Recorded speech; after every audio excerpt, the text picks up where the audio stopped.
shadows of the past, as from a faded tapestry of time's procession, slow and vast, I step to bid you bear with me, the while your fancy I engage, to look upon another age. An age when on the human tide the plumed wave of chivalry rose to its summit, sweeping wide across a nation's mighty sea. France never shone a brighter power than in this high, romantic hour. So come with me to France of old, to fiery days when hearts beat high, when blood was young and hate was bold, and sword crossed sword to do or die. For love and honor gloried then, and friendship reached its peak with men. Friends were friends in those brave days. Athos, Porthos, Aramis, aye, graved our hearts with a mystic phrase, bound our lives with a mystic tie. Come, stir your soul with our ringing call of all for one, and one for all. Come on, come on, come on!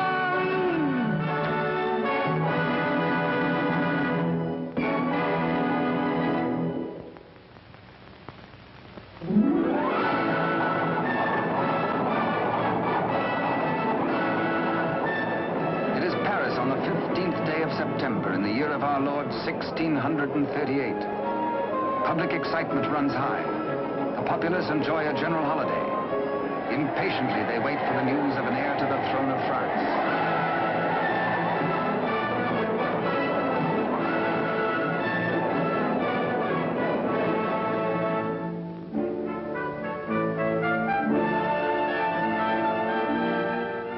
His Majesty Louis XIII, King of France. Maintaining his royal authority through the wits of others, he is himself weak and vain and lives in the oily smiles of a small circle of favorites. But the court is alive with intrigue. There are parties within parties, conspiracies beyond conspiracies, plots and counterplots.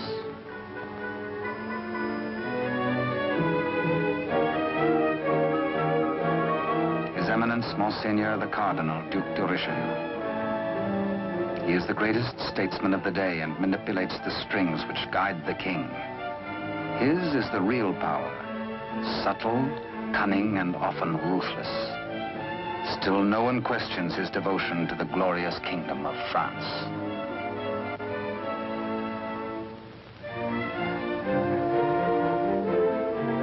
On this auspicious morning, the king pays a state visit to his queen. It is the custom for the sovereign and his courtiers to attend the expectant royal mother until his child is born.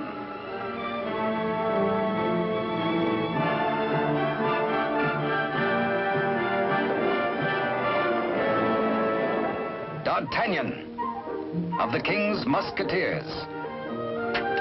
Relieved of his duties at court for the day, he hurries to the home of his sweetheart, Constance Bonacieux. Constance is seamstress to the Queen and is expected at the palace, so she cannot tarry long.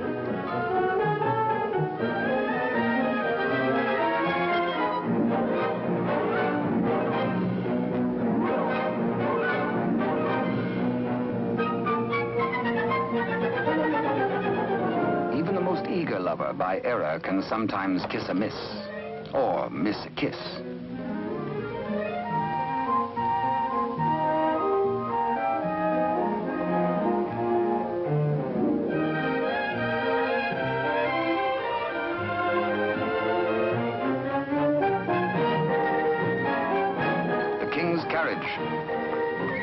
It arrives for Constance.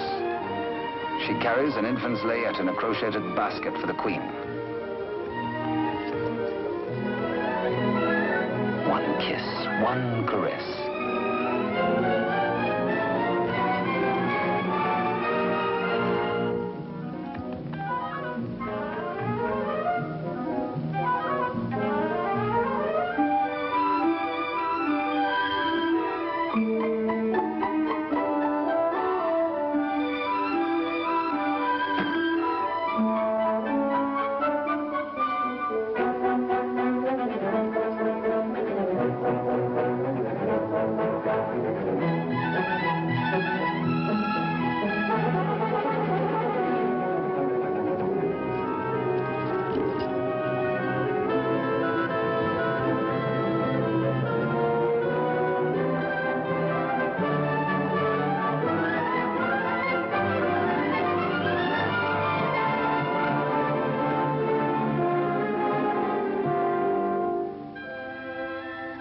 that kiss truly is a delicate plant requiring privacy to grow into a tender blossom, the dream of all lovers.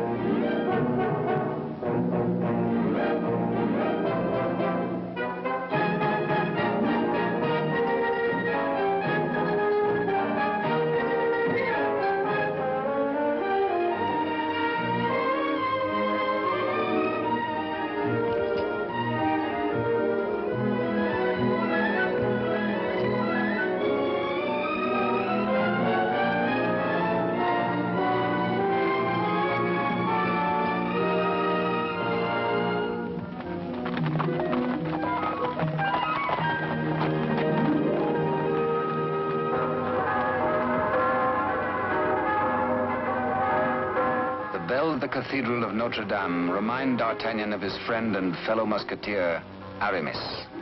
He might be in danger. Aramis had threatened to continue his flirtations with the pretty owner of a roving, provocative eye, who unfortunately is married to an officer in the Cardinal's Guards. The guardsman naturally resents these attentions from this musketeer, but is restrained. Has not the Cardinal forbidden these duels with the King's Musketeers? Hola! Famous battle cry of the Musketeers.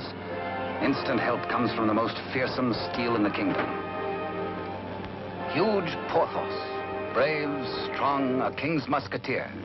And Musketeer Athos, gentle Athos, yet a deadly swordsman is able to kill with his left hand as with the right.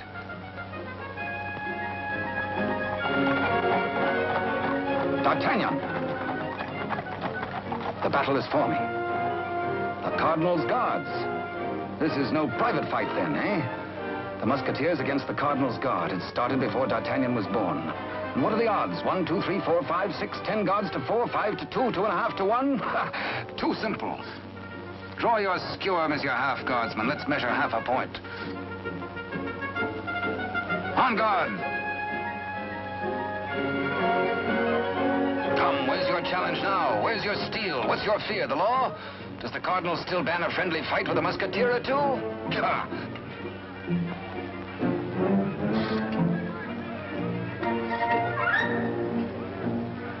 Porthos, as always, is thirsty. He has capacity. D'Artagnan, with his quicker eye, has a more bountiful drinking source.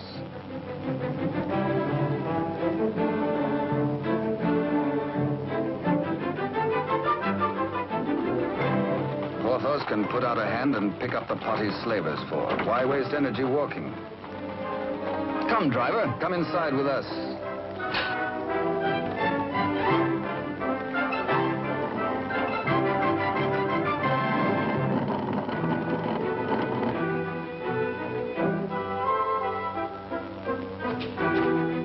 Driver swears his wagon is damaged. His master will skin him. His horse is loose. He has a terrible wife. He has trouble. Everybody is mean to him. He has to be mean too. Ha ha! Now, take your temper out on me, good friend. Now, feel better? Now we can talk. I'll win you the price of your horse and more. Come, guardsman, I challenge you to game. This is not forbidden you.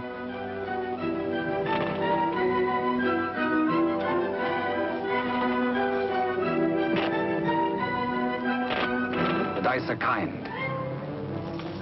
Here's 20 times your price.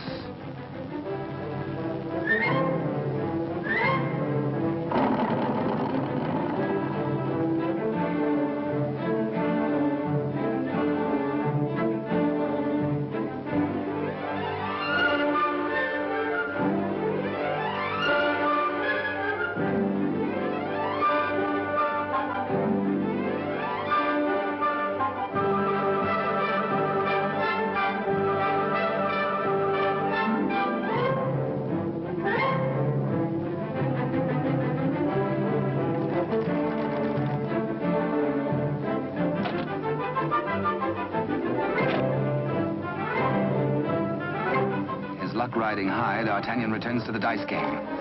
Laughing and playing a while longer, he wins hands down from a fat-headed guardsman while waiting for the late evening rendezvous with Constance. Porthos, too, has women on his mind.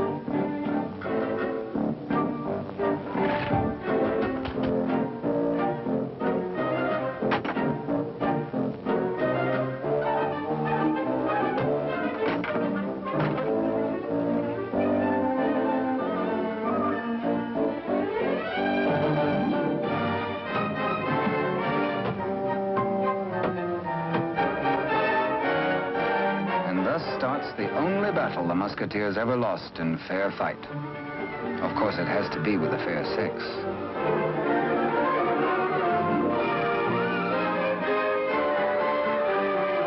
For the first time in his life, a panic-stricken Porthos screams a terrified, "Hola!" Athos hears him.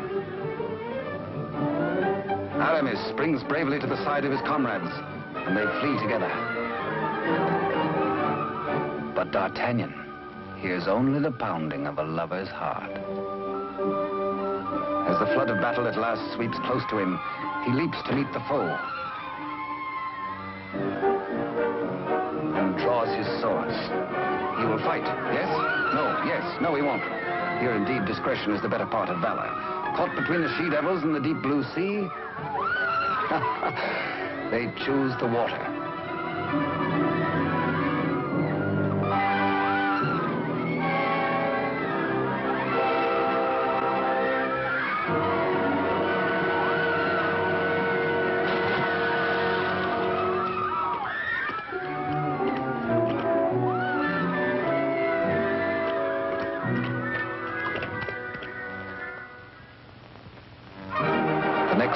The city is in ferment. The pressure beyond the gates is so great that the people are admitted to the courtyard.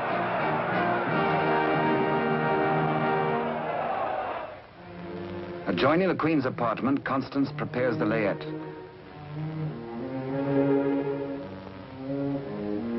She is informed by Father Joseph, the Cardinal's trusted henchman, of the imminence of the royal birth.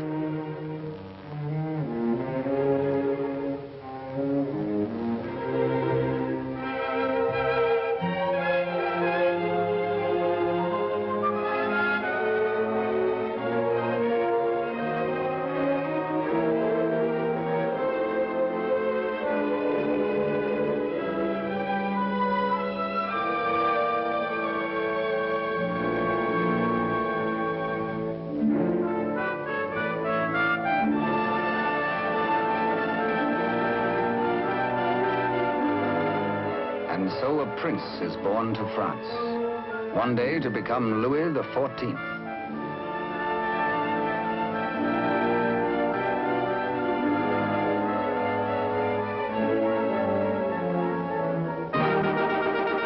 By ancient custom, his royal father presents him to the people.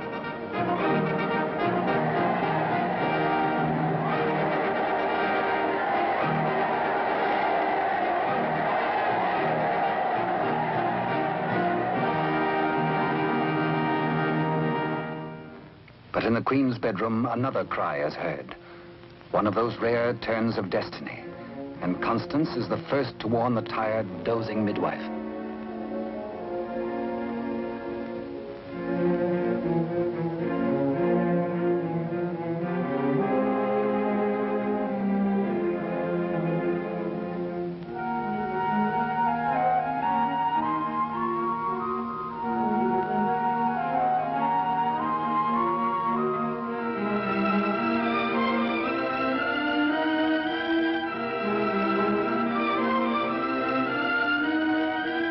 Father Joseph grasps the vast consequences of this extraordinary event. This news must be conveyed discreetly to Cardinal Richelieu before it gets abroad. He writes a message inside the wrapper of some medicine. He intends it for the Cardinal's eyes alone.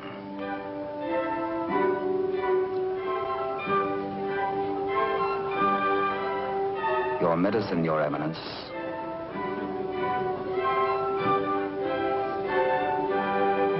Duke de Rochefort, conniving head of the most powerful faction in court, working always in self-interest against the king and cardinal, pretending loyalty to both.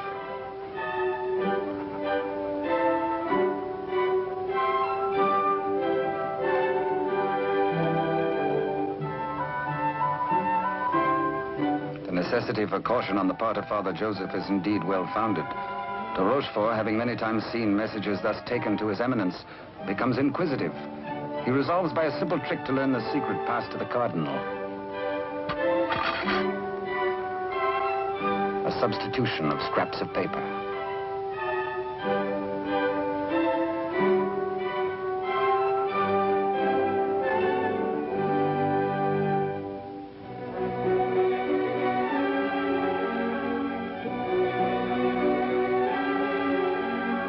The Cardinal realizes that enemies of the regime can do irreparable damage. 2 heirs to the throne. 2 rival parties of courtiers, more quarrels, more bloodshed. Poor France, helpless, torn between 2 factions. The secret of the twins must indeed be forever guarded, if France is to have peace, and if he, the Cardinal, is to retain his power.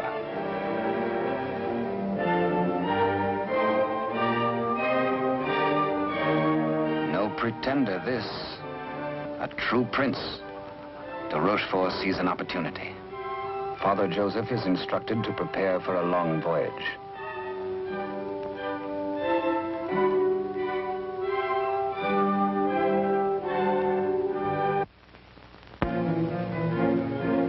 The Cardinal has a plan. He sends a page to summon de Rochefort.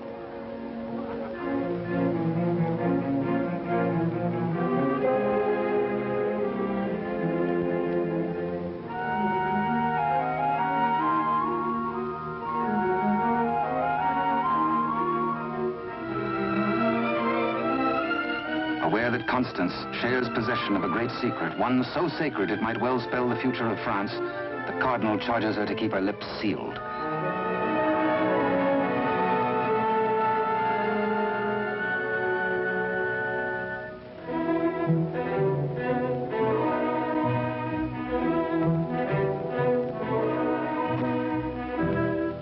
Richelieu entrusts the wily de Rochefort with Constance's safety. She must not be permitted to see anyone until further notice. The Cardinal is not at liberty to tell his reasons, but de Rochefort is making his own plans.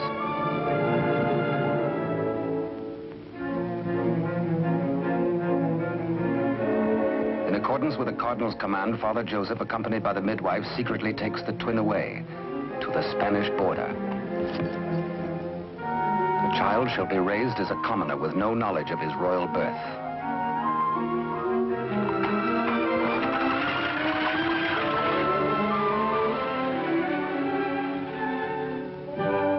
Meanwhile, in the great ballroom, the king holds a reception in honor of his firstborn. Had he known the cradle should have held 2 sons, he might have been less self-satisfied with the Cardinal's congratulations.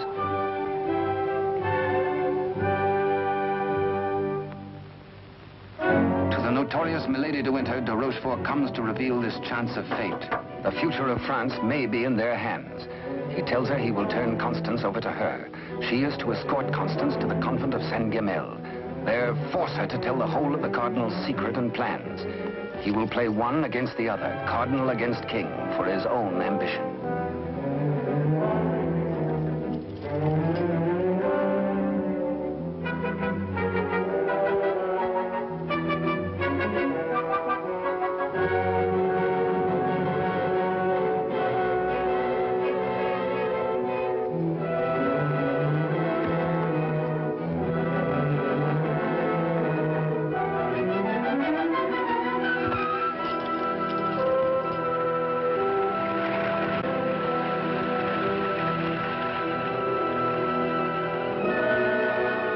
Constance to be...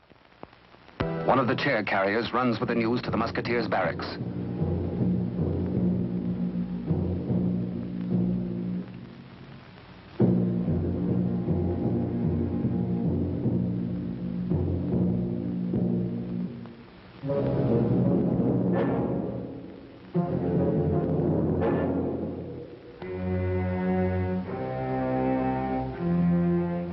D'Artagnan, wake up! Constance taken by force, by de Rochefort.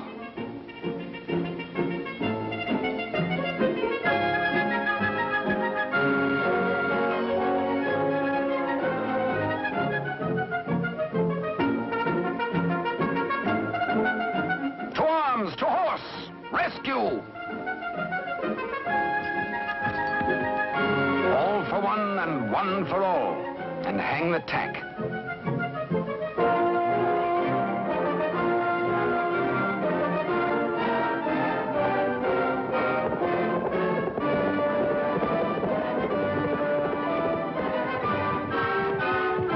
The wily cheat is in no mood to cross steel with this angry Gascon bent on justice.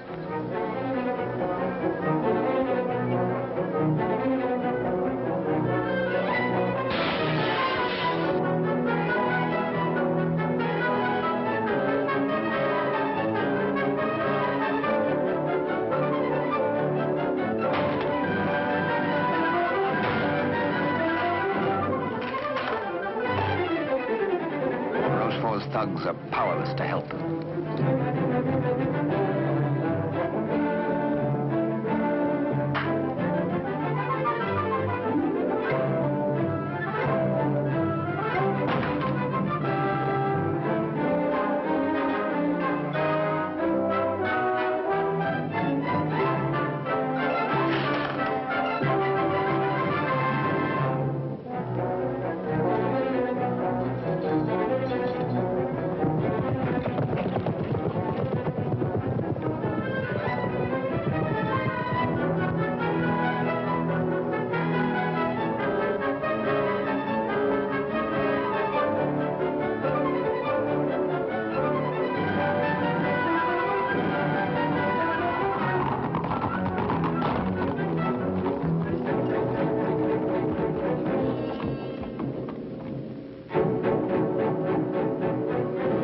Rochefort is stubborn.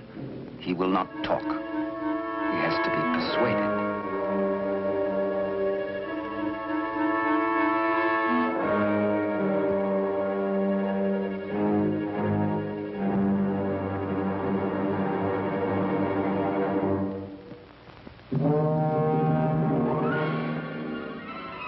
Probe goes on. Where is she? Where is Constance? Talk or fall 200 feet to the bottom of the well. Talk or die.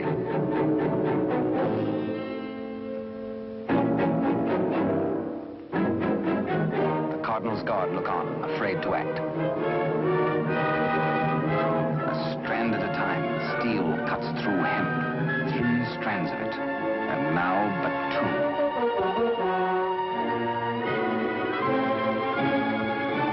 Now 1. De Rochefort breaks. The convent of Saint-Guémel.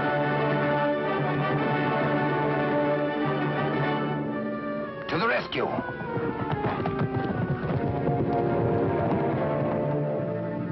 A stableman granted audience with the Cardinal tells of de Rochefort's trickery and capture and of Constance's abduction by Milady de Winter.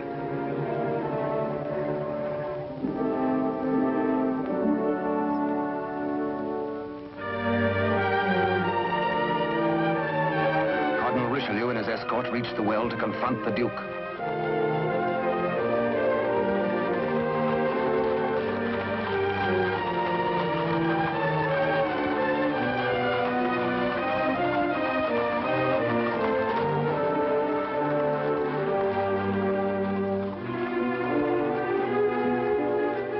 Accused, exposed, a nervous, bedraggled penitent. He confesses that he has indeed played traitor. His Eminence breaks de Rochefort, stripping him of his authority and titles, banished from both court and country forever.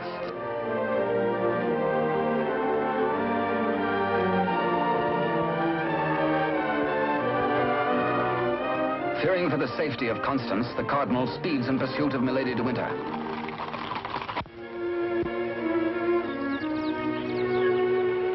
Before dawn the next morning, the convent of Saint-Guémel.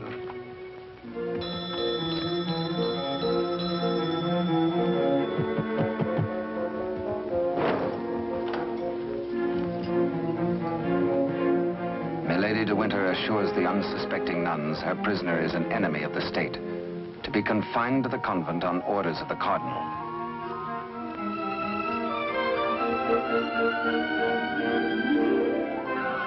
The banished de Rochefort, smarting under his humiliations, lingers in Paris. All is not lost. He uses the last of his wealth in a desperate gamble and buys the services of ruffians.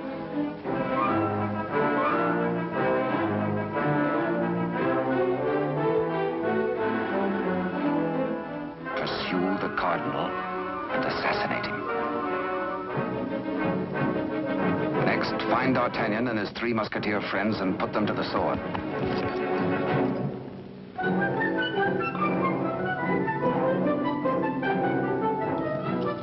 Rochefort still dreams of himself in terms of the most powerful man in France.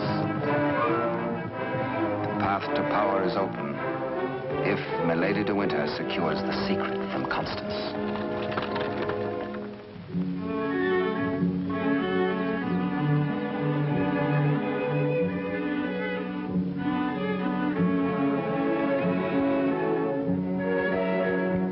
With sweet words and honeyed entreaties, the unscrupulous Milady de Winter seeks to cajole Constance into telling all she knows.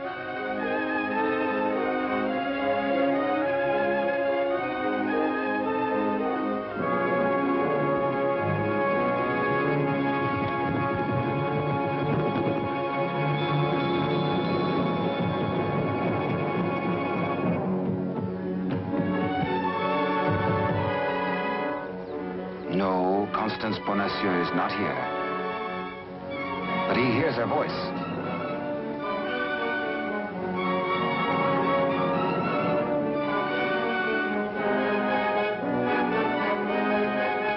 Hola! One for all and all for one.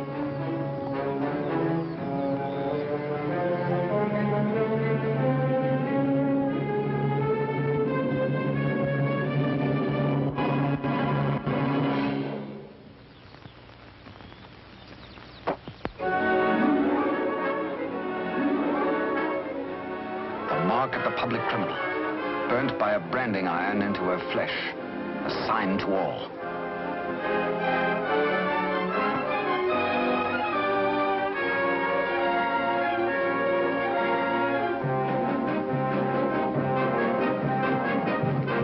Exposed to Constance as a criminal, Milady de Winter is desperate. If caught thus in a second act of crime, by the laws of France, Milady must face public execution.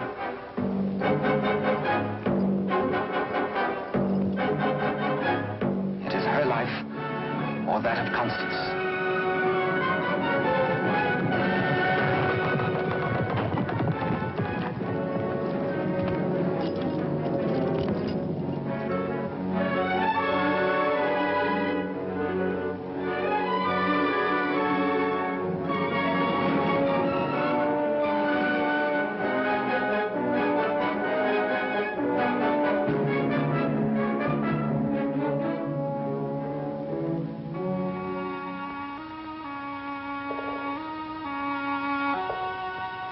D'Artagnan hears Constance whisper that she loves him above all men. And then she murmurs three words, the other one, the other one.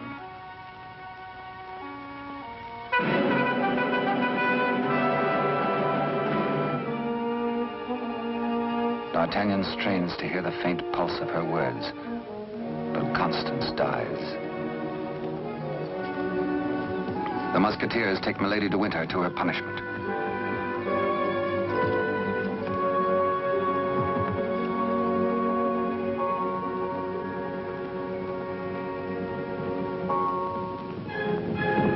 His Eminence the Cardinal has traveled through the night.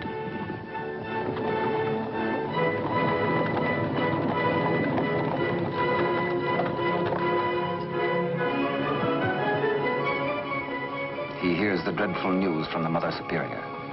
Constance is dead.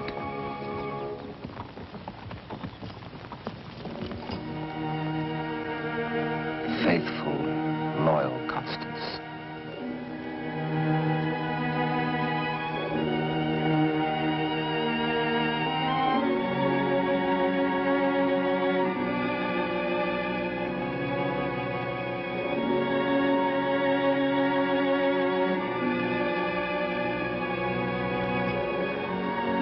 Arrest the murderess, Milady de Winter, and all in concert with her.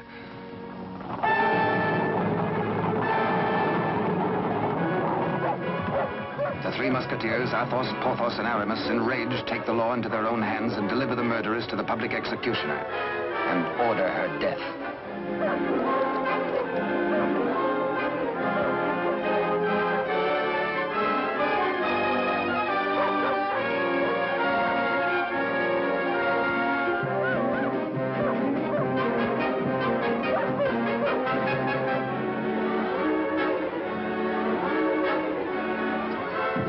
Rochefort's cutthroats close in on the Cardinal's troop.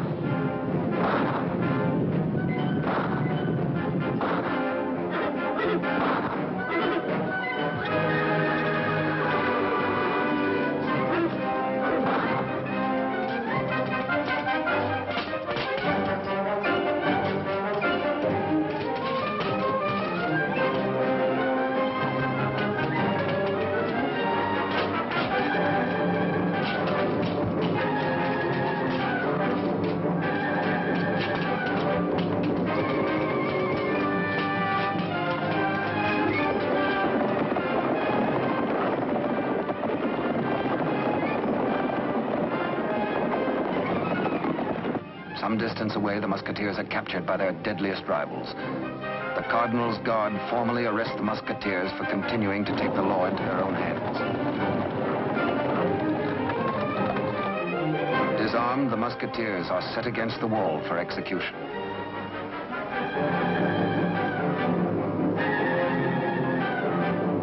Your guards would take the lives of my friends. Single-handed, they shall have revenge. The Cardinal asks a moment to ponder. Constance dead. A murderess executed. Enough blood has been shed. Now this strife twixt Musketeer and Guard shall end.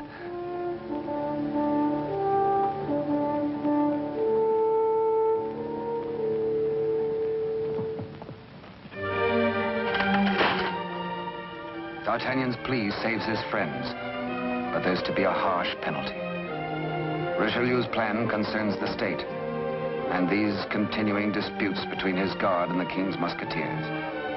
The four Musketeers must separate, never to come together again on pain of death. His judgment, oh, a sorry day. The Musketeers are banished, each to his own province, never to visit Paris again, nor set foot beyond the bounds of his own fields.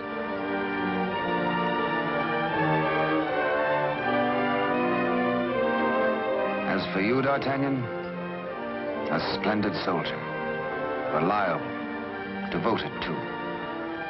You henceforth shall be bodyguard of the future king, beloved of France, the nation's one. At one fell swoop, all strife is done.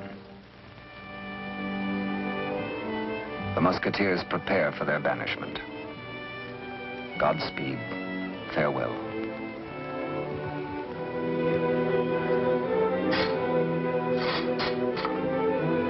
Eternal friendship, it shall not pall. All for one, and one for all.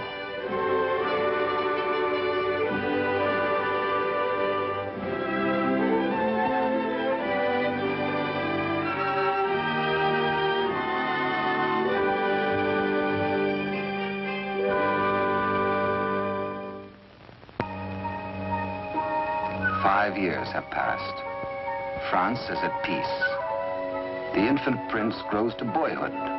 Cardinal Richelieu, driven hard by the responsibilities of high office, lives in semi-retirement. And a royal father educates his son in courtly etiquette.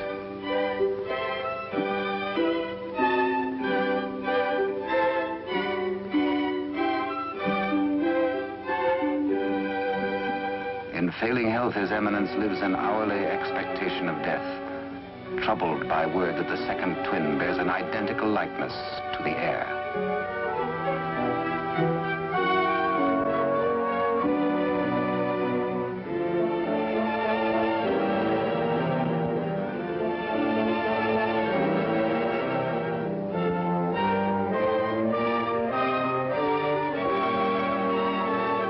The dangers inherent are obvious and weigh heavily on the Cardinal's mind.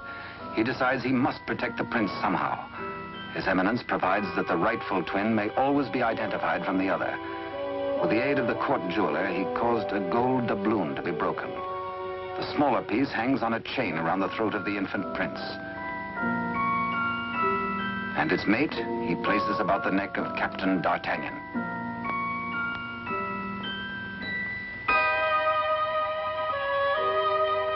And so, by joining the pieces, the true heir to the throne of France and the prince's first guardian are known to one another for all time.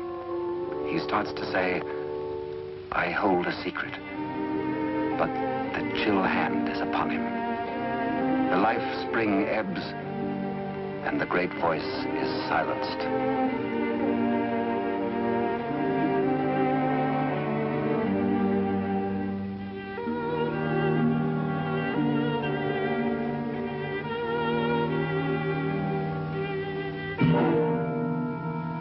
A great statesman passes into history.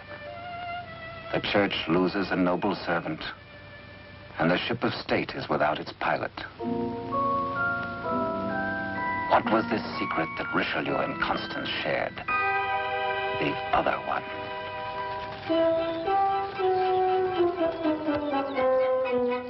Across the Spanish border, the prince's twin brother is reared by servants of the late cardinal.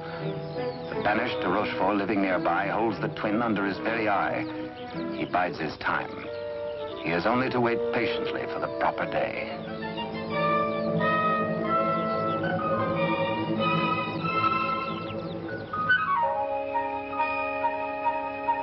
Upon the death of Louis XIII, the heir to the throne, or the Dauphin as he was called, became France's King Louis XIV. Both he and his twin had grown to manhood. The brothers are alike as two peas in a pod.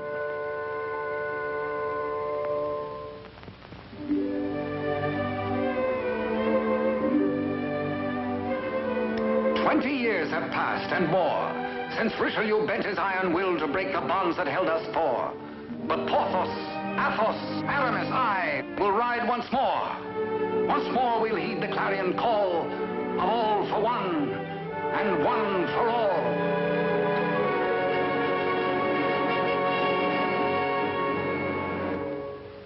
During the years, de Rochefort's connivings have brought the exiled twin under his control. Secretly, they have returned to Paris. De Rochefort has lavished upon the usurper the trappings of royalty, teaching him to copy even the handwriting of his brother, the king. Yet the quality of the spirit so generous in the king is replaced in the brother by hatred and viciousness.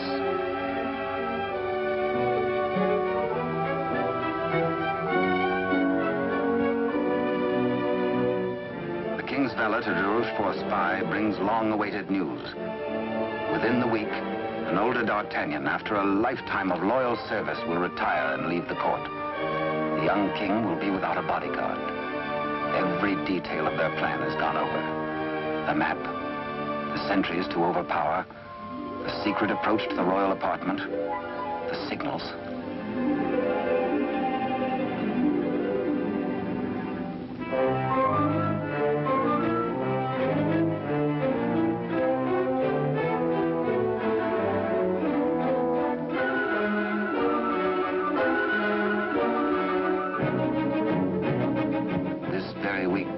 Tells the pretender, you will be His Majesty Louis XIV, King of France. Louis XIV, King of France, spends D'Artagnan's last day in fun and gaiety. The king has applied himself to an education in horsemanship, sportsmanship, and swordsmanship. No two men were ever closer, except they were father and son.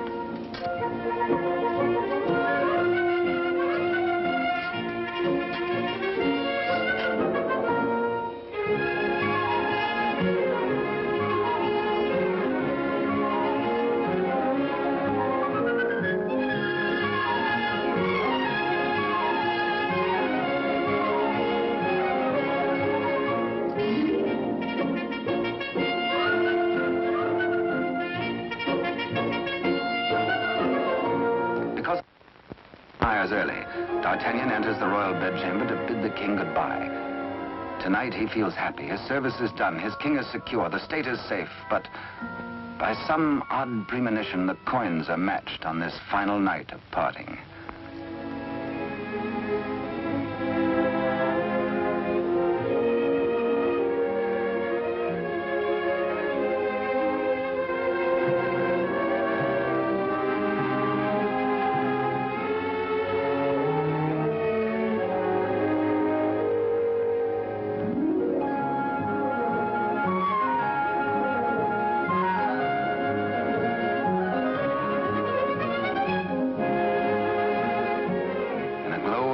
memories of a delightful evening with the king, Captain D'Artagnan arrives outside his lodging and is amazed to find himself beset by ruffians. Angrily, the Gascon plans his battle. First, he deals with the dagger-man decoy, sticks him with his own blade, throws the man's cape to the edge of an open sewer, places his own cape over the decoy's body, and fires his own pistol. Aye, up, on to the balcony.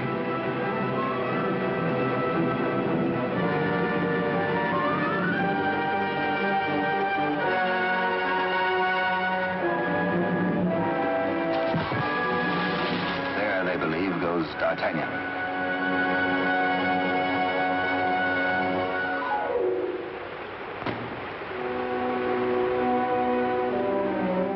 Thoughtful D'Artagnan returns to his lodging.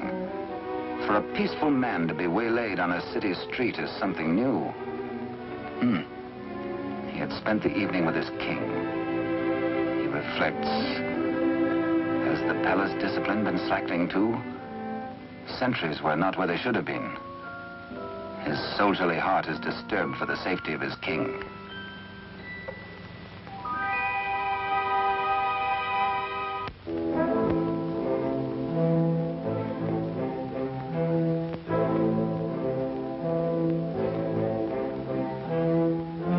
Rochefort's plan is working without a hitch.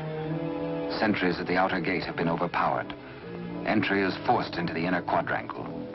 The palace is entered through a servant's postern leading to long-forgotten cellars. Success. No sound, no word, no warning.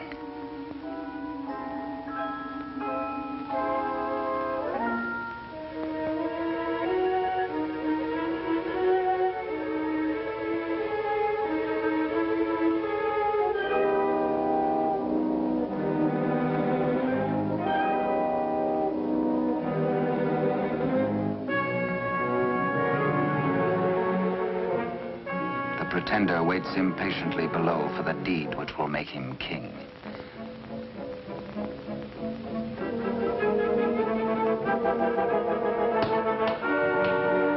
In the anteroom to the king's bedchamber, de Rochefort's maggot awaits his master's signal, ready for the final treachery.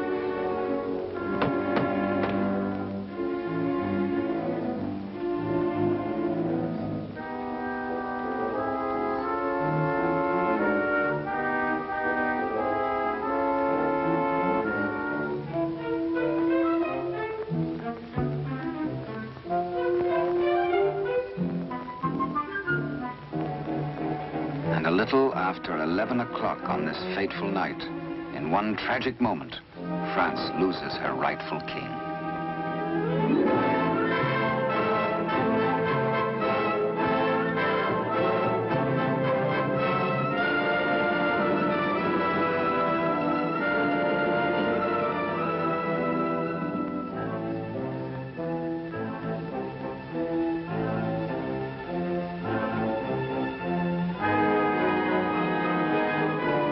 Bewildered, uncertain if he dreams or not, King Louis XIV, surrounded by strangers, looks unbelievingly at a venomously mirrored likeness of himself. The usurper watches his royal brother with a lifetime of hate. De Rochefort's plans have been cleverly checked and double-checked. He means to hold the true king a prisoner as a threat over the head of the usurper should he rebel against his commands. At de Rochefort's order, his cohorts strip the king of his night attire and in exchange dress him in the usurper's clothes.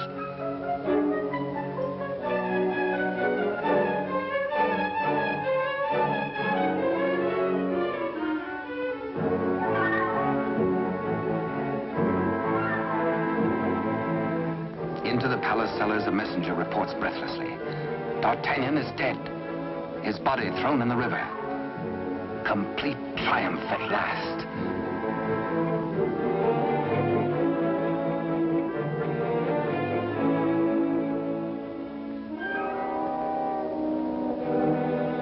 An iron mask, an invention of the devil. An iron mask, a prison within a prison, is placed over the head of the rightful King Louis XIV and locked at the neck, his countenance concealed from all men.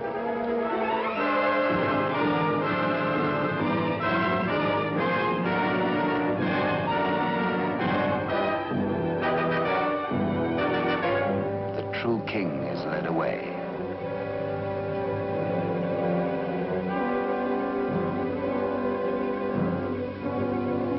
In the quiet of the royal apartments, the true king's bed is occupied by the usurper. Trusted servitors have been spirited away. The twins' lackeys have replaced them.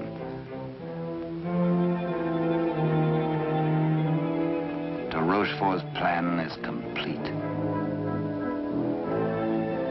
Poor France. Ruled by a youth driven near to lunacy by a solitary childhood, by de Rochefort's lies, by his own poisoned dreams. Truly a madman.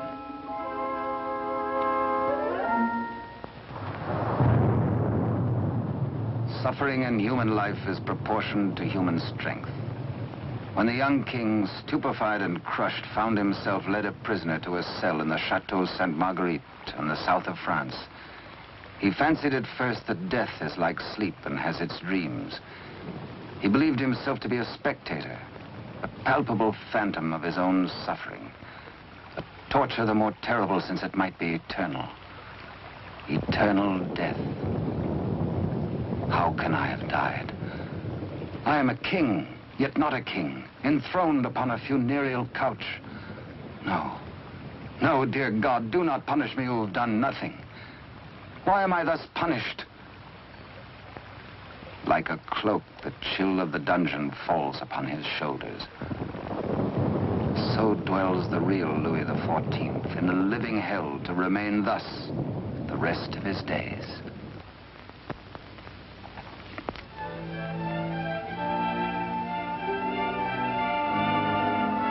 The Queen Mother, always restricted, prevented from seeing her son, determines finally to pay him a visit.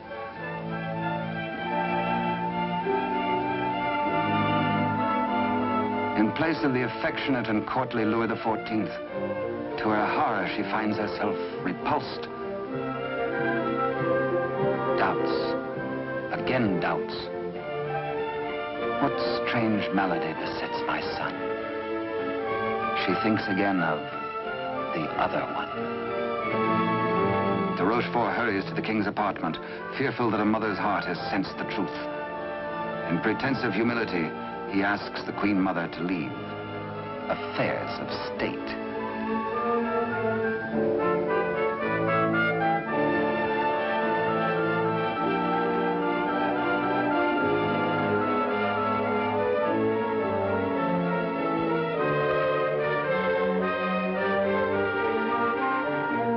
De Rochefort is determined. This shall not happen again, and whispers death.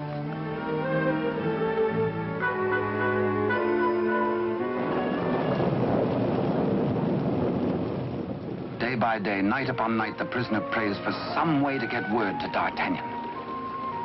A heaven-sent fisherman hoves to.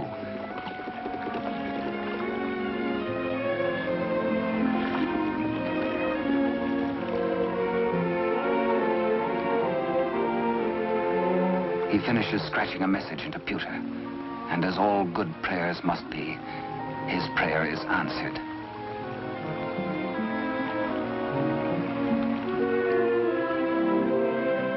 Millers and mackerel are running, and then a catch, apparently from heaven.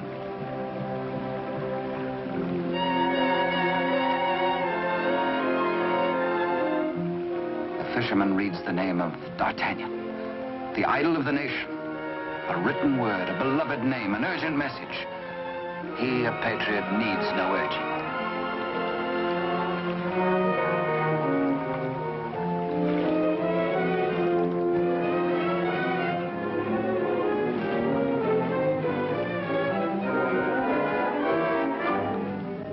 Paris goes about its daily affairs, unaware that its rightful king languishes in prison, and the Queen Mother herself faces death as the humble fisherman hastens to D'Artagnan's home.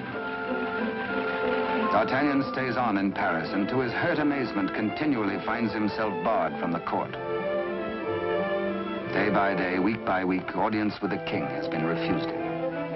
The fisherman blurts his weird news. A story hard to believe. A lonely castle which D'Artagnan knows like the palm of his hand. A prisoner in an iron mask behind its bars. But the signature, An etching of a coin that fits his own exactly.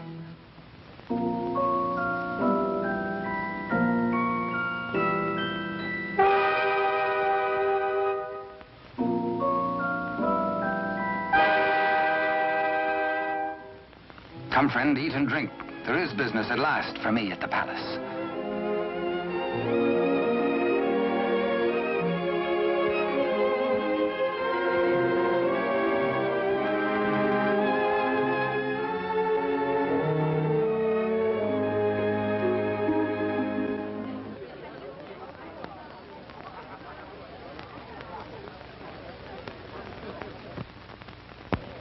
Threading his way through the perfumed route of the court's chattering idlers, D'Artagnan finds himself a stranger in a strange atmosphere.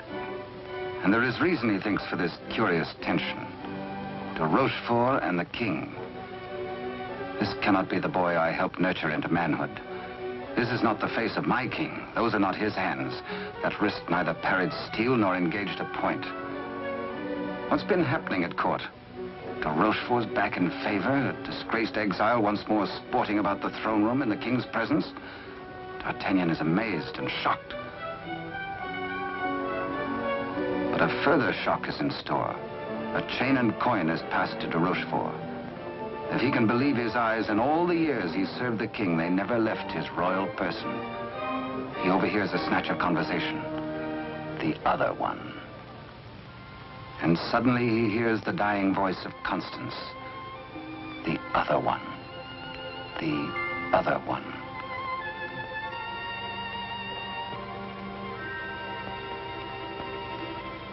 What did she mean? A message signed by the royal coin. A king, not a king. And a court alive with known traitors. D'Artagnan smells a rat. But a rat has seen him and gives warning. The palace guards are alerted. And all exits barred.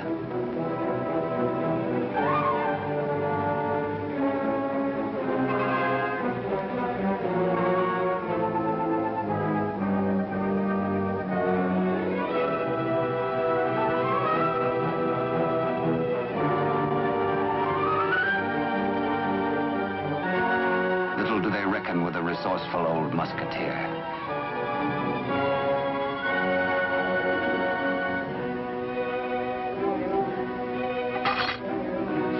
D'Artagnan orders a king's loyal troop to be hurried to meet him at the Chateau Sainte Marguerite.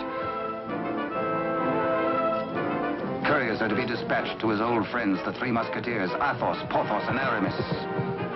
To arms, musketeers! Your king has need of you. One for all, and all for one. The jig is up. D'Artagnan lives and knows. His pewter plate. Perhaps even now he has reached the prison gate.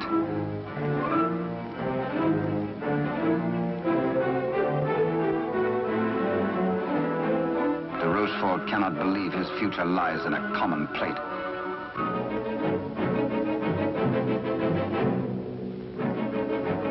Quickly, he resolves to end all doubts. He decides to ride at the head of his troops to prevent any attempt to free the king.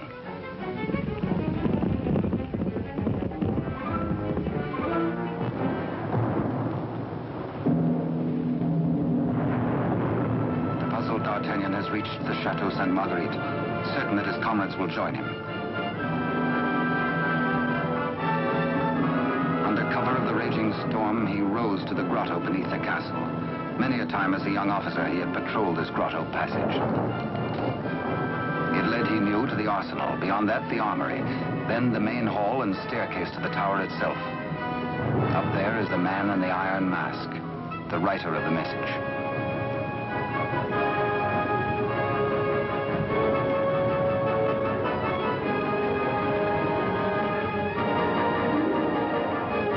To his astonishment, D'Artagnan finds the entrance to the arsenal is newly walled.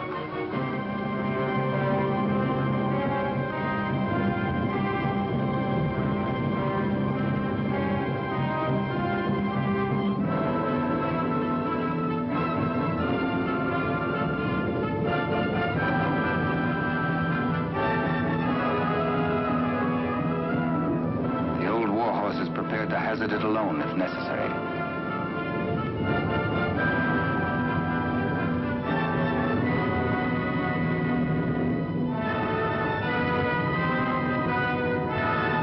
The fisherman returns to the opposite bank to await the arrival of help.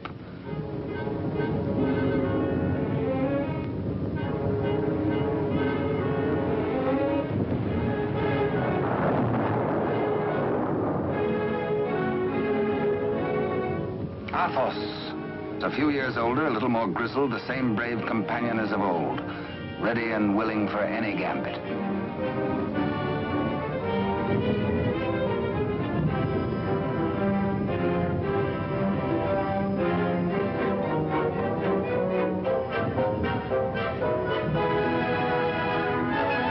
And now Aramis.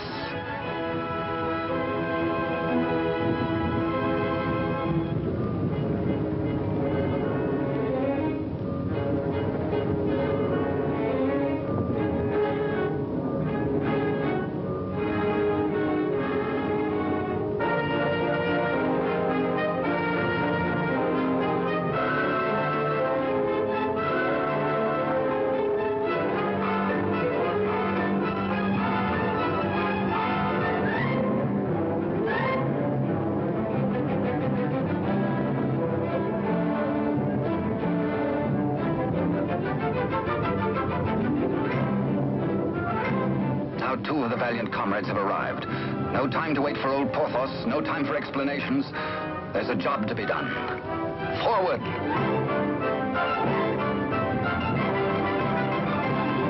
Through the racks of gunpowder barrels to the main hall, and the tower staircase itself.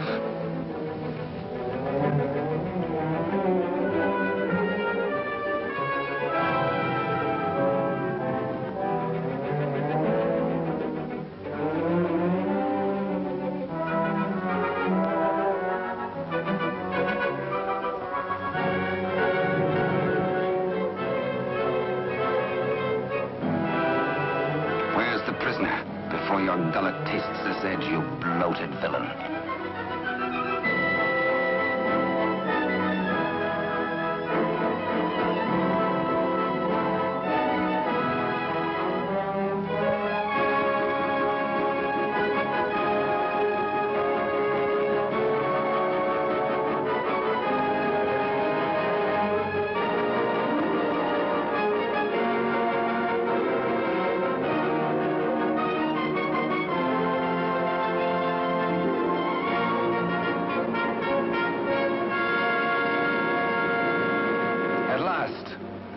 D'Artagnan knows the voice.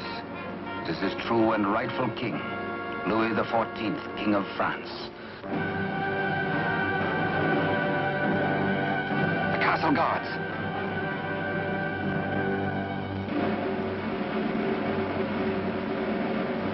The challenge is met. Hola! The Musketeers fight together again.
eager on that account, and thirsty as much for the sight of his companions as for a little drop of blood.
All for one and one for all. Be certain, cherished friends, that I shall wait for you. What good times we had together, eh?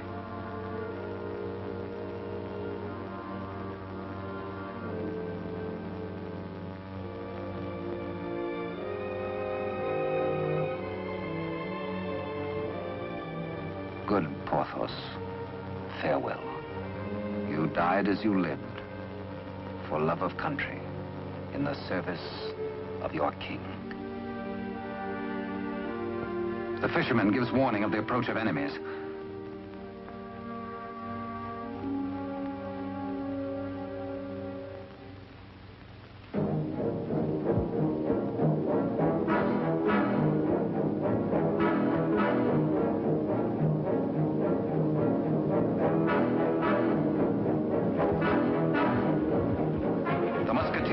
The king and gallop off to Paris.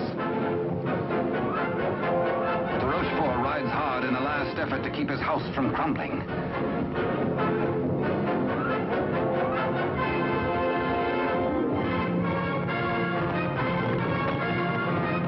The odds are 10 to 1.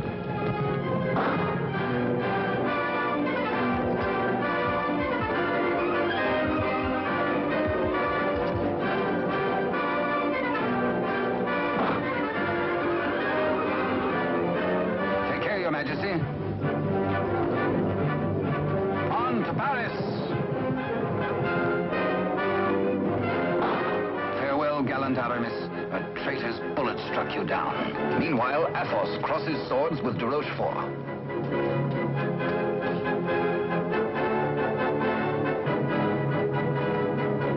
But at the highest price of all, Athos joins his comrades.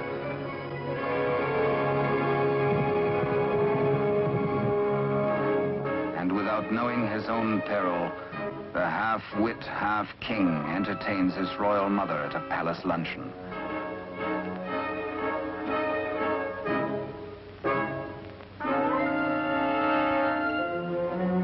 Cunningly, he says, a private matter.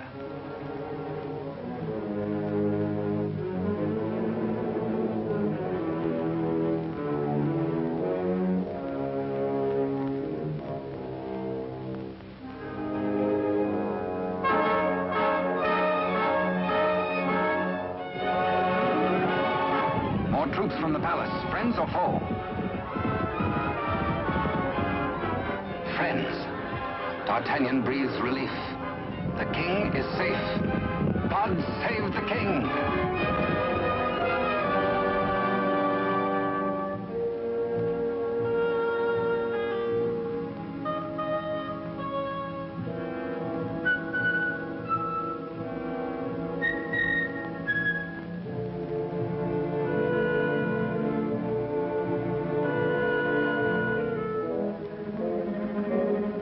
The Queen Mother suspects this attempt on her life.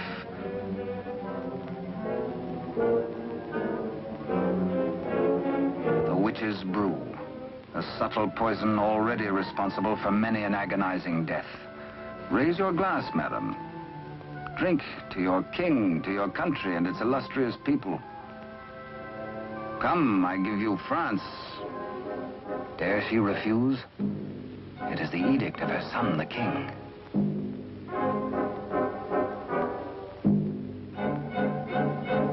The toast, but a warning cry.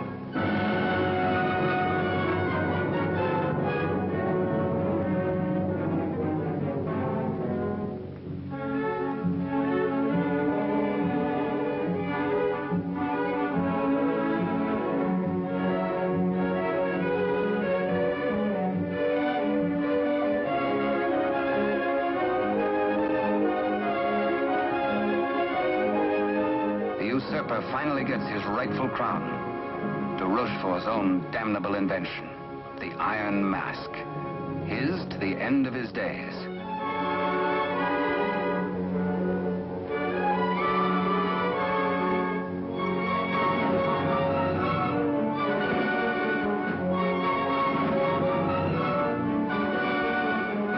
As D'Artagnan pours away the poisoned wine, the usurper takes swift, bitter revenge.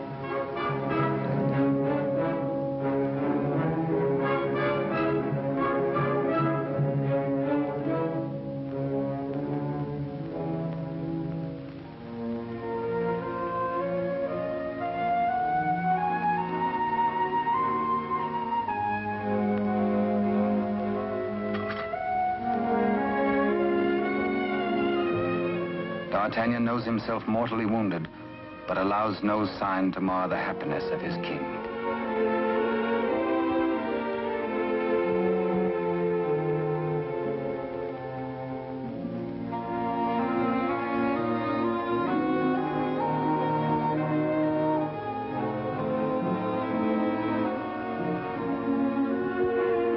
Blood, the weapon of the murderer, with crimson evidence on the blade.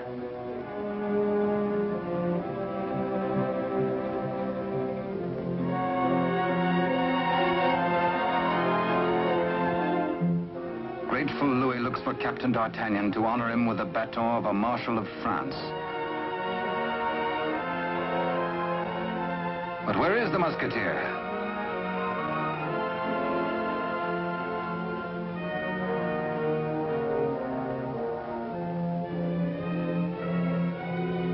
The court resounds with the king's commands and his cry to find his friend and mentor.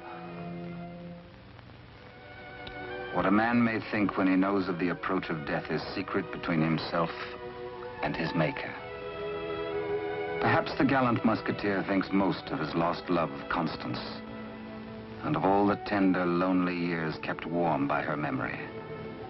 He dies in hope of faith that she might welcome him, that once again they might be one. How can they die, these bright ones?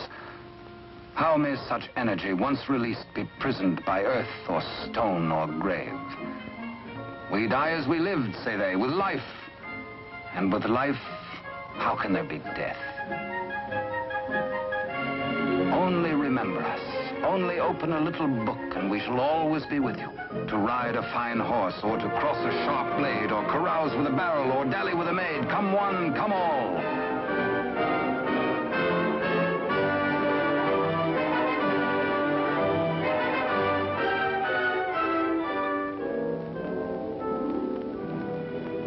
And so passed a brave and glorious man, in honor.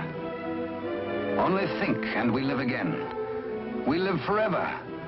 For with us, now as ever, it's one for all, and all for one. And thus it was in France of old, in fiery days when hearts beat high, when blood was young and hate was bold, and sword crossed sword to do or die. For love and honor gloried then, when life was life, and men were men.